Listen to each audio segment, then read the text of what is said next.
बार की बात है, देवऋषि नारद ने भगवान श्री कृष्ण जी से कहा, हे भगवान, मैंने आपकी लीला बहुत देखी है। मैंने आपकी माया के बारे में बहुत सुना है, लेकिन मैं आज तक आपकी माया के विषय में समझ नहीं पाया कि यह माया क्या है। माया रहती कहाँ है, माया करती क्या है, अपनी माया को दिखाए। एक दिन भगवान श्री कृष्ण ने अवसर पाकर के देवऋषि नारद को कहा कि चलो कहीं घूमने चलते हैं। श्री कृष्ण भगवान ने देवऋषि नारद को घुमाते घुमाते एक रेगिस्तान में ले गए। रेगिस्तान में पहुंचने पर गर्मी और धूप के कारण भगवान कृष्ण को बहुत जोर की प्यास लग गई। उन्होंने देवऋषि नारद को कहा, मुनिवर, पानी की व्यवस्था करो, मुझे बहुत प्यास लगी है। देवऋषि नारद ने कहा, भगवान अभी लाया, भगवान अभी पानी लेकर के आता हूँ। ये कहकर देवऋषि नारद पानी की खोज में निकल पड़े और चलते चलते बहुत दूर चले गए। आगे जाने पर उन्हें एक कुआं दिखाई दिया जहाँ पर कुछ महिलाएं पानी भर रही थी। उन महिलाओं को देखकर उन्होंने उनसे पानी पिलाने का आग्रह किया, मुझे पानी पिला दो। जब वह महिलाएं पानी पिलाने लगी तो देवऋषि नारद का ध्यान उनके अंगों पर गया और वह मोहित हो गए। पानी पीने के बाद देवऋषि नारद उनके पीछे पीछे चल पड़े और उनके मन में कामवासना जग गई और एक महिला से उन्होंने विवाह का प्रस्ताव रखा है और कहते हैं कि मैं तुमसे विवाह करना चाहता हूँ। दोनों की सहमति से विवाह हो जाता है। विवाह होने के कुछ समय पश्चात उनके बच्चे भी हो जाते हैं। देवऋषि नारद घर जमाई बन जाते हैं और खुशी खुशी समय बिताने लगते हैं। कुछ समय बाद उनके 2 बच्चे भी हो जाते हैं और वह अपने परिवार में खुशी खुशी रहने लगते हैं।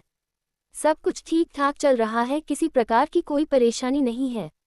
देवऋषि नारद गृहस्थ जीवन का आनंद ले रहे हैं और वह सब कुछ भूल गए कि भगवान कृष्ण के लिए पानी लेने के लिए आए थे। ये बात उनके मन से बिल्कुल निकल गई। उन्हें बिल्कुल ध्यान ना रहा और वह संसार सागर में डुबकी लेने लग गए। इस प्रकार 12 वर्ष बीत गए। उस गांव में एक प्राकृतिक आपदा आई। बहुत जोर की बाढ़ आई और सब कुछ बहने लग गया। पूरा गांव बहने लग गया। उसी गांव में देवऋषि नारद भी अपने परिवार के साथ रहते थे। उनका परिवार, उनका घर, उनके पशु सब बहने लग गए और वह बड़े व्याकुल हो गए। अपने आप को बचाने के लिए सब लोग गांव से भाग रहे हैं। वह भी अपने परिवार के साथ गांव से भागने लगे। एक बच्चे को उन्होंने कंधे पर रखा, दूसरे बच्चे को उन्होंने एक हाथ से पकड़ा और दूसरे हाथ से अपनी पत्नी को। पानी का बहाव इतना तेज था कि एक बच्चा जिसको देवऋषि नारद ने हाथ से पकड़ा था छूटकर के पानी में बह जाता है। देवऋषि नारद उसे पकड़ने की कोशिश करते हैं लेकिन नहीं पकड़ पाते हैं और आगे पहुंचने पर पानी की धारा और तेज हो जाती है और दूसरा पुत्र भी उनके कंधे से गिर जाता है और पानी में बह जाता है। देवऋषि नारद बहुत दुखी होते हैं। कुछ आगे और बढ़ने पर उनकी पत्नी, जो उन्होंने हाथ से पकड़ रखा था, वह भी छूट जाती है और पानी की तेज धारा में बह जाती है। ये दृश्य देखकर के देवऋषि नारद बड़े दुखी होते हैं और दुखी होकर के बड़ी जोर से चिल्ला पड़ते हैं, भगवान बचाओ, भगवान बताओ। भगवान श्री कृष्ण कहते हैं, देवऋषि नारद, क्या हुआ? इतने जोर से क्यों शोर मचा रहे हो? क्या कोई सपना देखा? देवऋषि नारद का सपना टूट गया और वह देखते हैं कि वह तो भगवान श्री कृष्ण के पास ही है। वहीं बैठा हूँ। ये सब होने में 12 वर्ष बीत गए। विवाह भी हुआ और बच्चे भी हो गए। भगवान कहते हैं कि देवऋषि पानी लेकर के नहीं आए। देवऋषि नारद को बड़ी शर्मिंदगी होती है कि देखो कैसे एक पल में सब कुछ हो गया। 12 बरस बीत गए, बच्चे हो गए, परिवार हो गया और प्राकृतिक आपदा आ गई। तब भगवान ने कहा कि देवऋषि नारद, देखी मेरी माया, यही मेरी माया है। मेरी माया दिखती नहीं है लेकिन वह सब कुछ करती है। मेरी माया का पार आज तक किसी ने भी नहीं पाया। जो मनुष्य इस माया से मुक्त होना या मेरी माया को जानना चाहते हैं, उन्हें मेरी शरण में आना होगा, मेरी चरणों का शरणागति लेनी होगी, तभी वह मेरी माया को जान सकता है।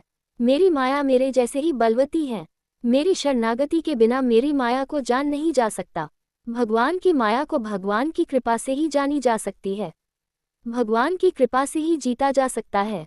उनकी कृपा के बिना उनकी माया को ना तो जाना जा सकता है और न ही उनकी माया पर विजय प्राप्त की जा सकती है। अतः भगवान की शरणागति लिए बिना मनुष्य को माया से छुटकारा नहीं मिल सकता है। भगवान की शरणागति के बिना मनुष्य का कल्याण नहीं हो सकता है। तो अंतोगत्वा भगवान की शरणागति ही सब कुछ है।